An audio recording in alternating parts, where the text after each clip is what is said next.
Good day to you, one and all. It is I, Justin Hawkins. This is Justin Hawkins Rides Again. So today we're talking about selling out, what that means, and how does one, what behaviours denote the selling of the out, or selling out. And what is it you're selling? Your soul? A lot of people do that and they obtain untold riches, don't they? Allegedly. Justin Hawkins rides again. I don't think there's anything wrong with listening to your audience, by the way. If your audience demands a certain behaviour, like, for example, when I was talking about doing an NFT thing and then everybody said, that's a terrible idea. What about the environment? What about all this stuff? And actually educated me as to why that wasn't the right move, and I didn't do it, and I actually feel really good about that. Using your audience as that kind of sort of sounding board and focus group is great for those kinds of decisions. But I think what we're talking about with selling out is when you modify an artistic expression so that it becomes insincere and its only purpose is to sort of fulfill some of your ambition, sell a few more records or tickets, or just make your record company happy, or whatever it happens to be. You know when there was that thing with for real, like it's so important to be for real all the time, and I think when people do things that are mainstream, there's a legitimate concern that maybe these people are only doing this kind of broadly acceptable music with a view to obtaining a broad and wide audience, and they want to have broad and wide paychecks on account of those decisions. And that's selling out in a nutshell, isn't it? So anyway, this Gene Simmons has some interesting perspectives on that. Gene Simmons, of course, is the bass player and one of the vocalists in Kiss.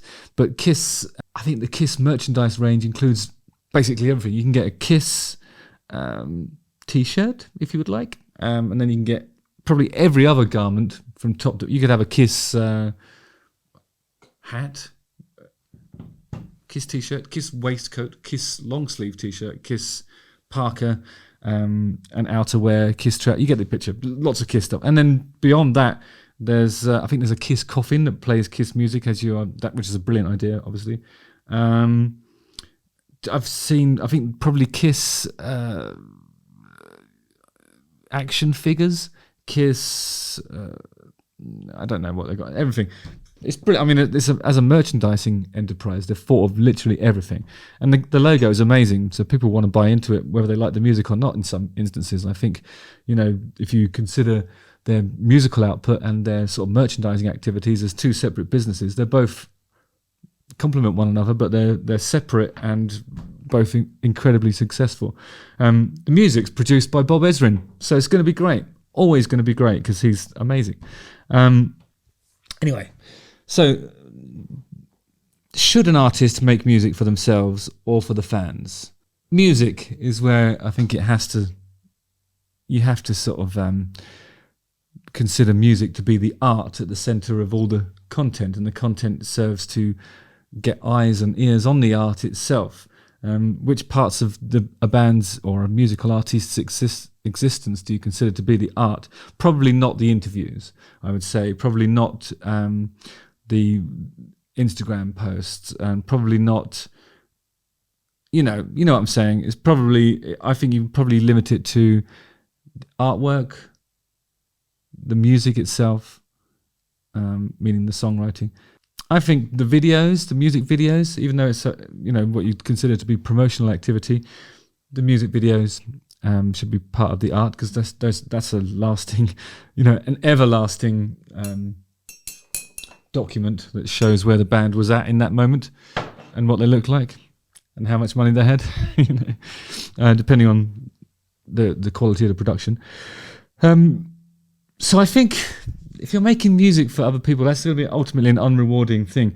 I think if you take a Ron Sexsmith song, it makes you feel stuff because it's brilliant and it's powerful, and it's a lovely story with allegorical elements to it that you can apply to situations in your own life, and it makes you feel something, good or bad. Whereas pop music is completely vacuous and disposable. if you listen to a song like Moves Like Jagger, for example, that is a lyric that took about 10 seconds to make. Nobody bothered to sort of proofread it or make it sound like it made any sense. It's written by about 10 different people, and it just has elements that you would expect to hear in a successful record of this time. And I think that's how it's been crafted, really. It's just adding things to it. Oh, what does that other one have that's in the charts now? Oh, I know, a whistling motif, or, a really simple instrumental hook that every fucking moron in the world can listen to once and then remember. That's what I think of as soulless sort of selling out stuff, especially if you start off as a guitar band and then you end up making a record that sounds like that. So I think there's nothing wrong with sort of being ambitious in terms of what you're trying to achieve numbers wise, because we're all here to make an impact and leave a legacy and do something that our children and our grandchildren can look at and go, oh, that was my dad/granddad. Look at the things that he achieved creatively in his life, or just songs that make people feel good. I mean, it's important. But the question is artistic integrity essential to being an artist? Depends how loosely you use the term artist, I think, doesn't it? There's a lot of artists in the world who walk around with paint-stained clothes, and they're very talented, and they won't do anything in their lifetime. They won't sell a single painting. And then 100 years later, somebody finds them all in a barn, and they're worth a lot of money suddenly. But it doesn't matter about, in a way, it doesn't matter what you achieve in your life. It is about the legacy. So for that reason, I think it's important to be true to the noble profession of songwriting, because you just don't know, do you? Is Gene Simmons' perspective more realistic?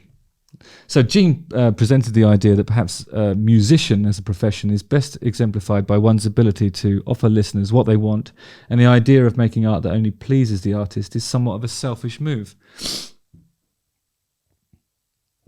But that is art, though, isn't it, darling? That's art.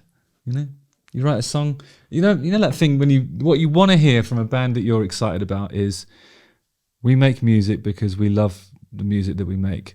If anybody else likes it, it's a bonus. That is a phrase that you hear in every, the first round of interviews that every band does in the world. That's what you're going to hear, and that's what you want to hear. If you hear anything else, then you think, oh, they're a bit cynical, aren't they?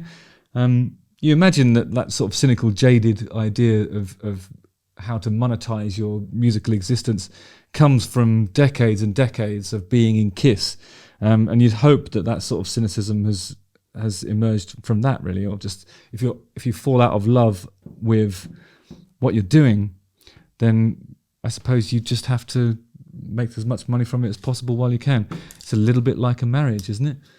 It's about love and money, and then when the love disappears, it's just about money. So I think if you really do see it like that, then you don't love music, and that's okay. You just have to pretend that you do, or just do what Gene does and just say, well, this is about money. It doesn't mean he's not an artist. It just means it's like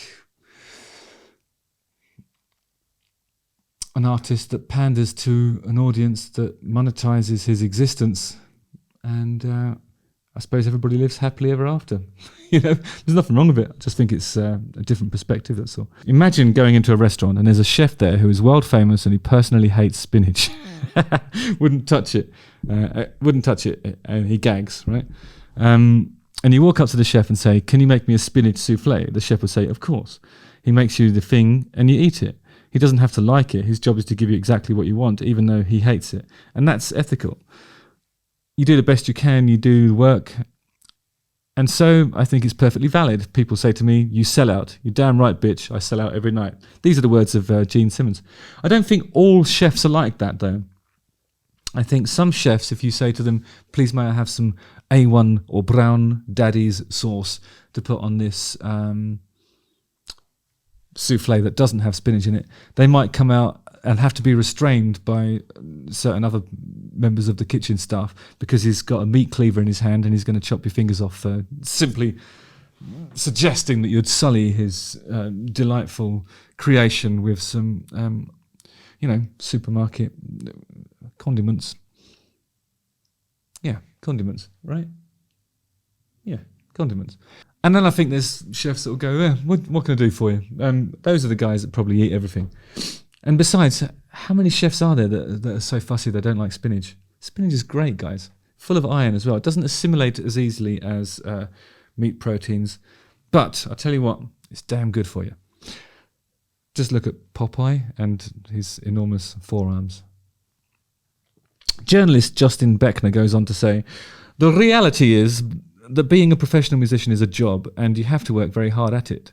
Like every other professional job, you're going to have to do things you don't necessarily want to.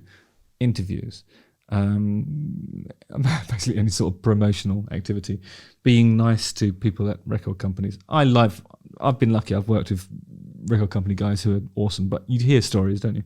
You're going to be beholden to bosses of some sort. For many artists, their boss isn't only those publishing the art, it's the audience. If you don't please your bosses, you don't have a career. I hope people will remember this when they scream sellout at an artist. I think it's more a case of, I think the selling out thing is more if you try and broaden your appeal by modifying the art. That's got to be the only thing that makes it like that. The thing is, when you're, depending on your upbringing, if you come into the music trade and you get an opportunity to do something, you might say, well, yeah, it's an opportunity, let's do it. And then you do everything. Before you know it, you're saying yes to everything. And then you don't have any, you have a trajectory that suggests an ambition that might not actually be there. It might just be a work ethic as opposed to ambition. Ambition is quite has an ugly implication to it, but I think that it doesn't have to be like that. You know, you can set out to change the world with your music. But if you set out to change the world with your music, and then you change the music to suit the world, that's selling out, isn't it? Wow. Somebody write that down. That's it. If you set out to change the world of your music, but then you change the music to suit the world, that's selling out. Thank you, everybody.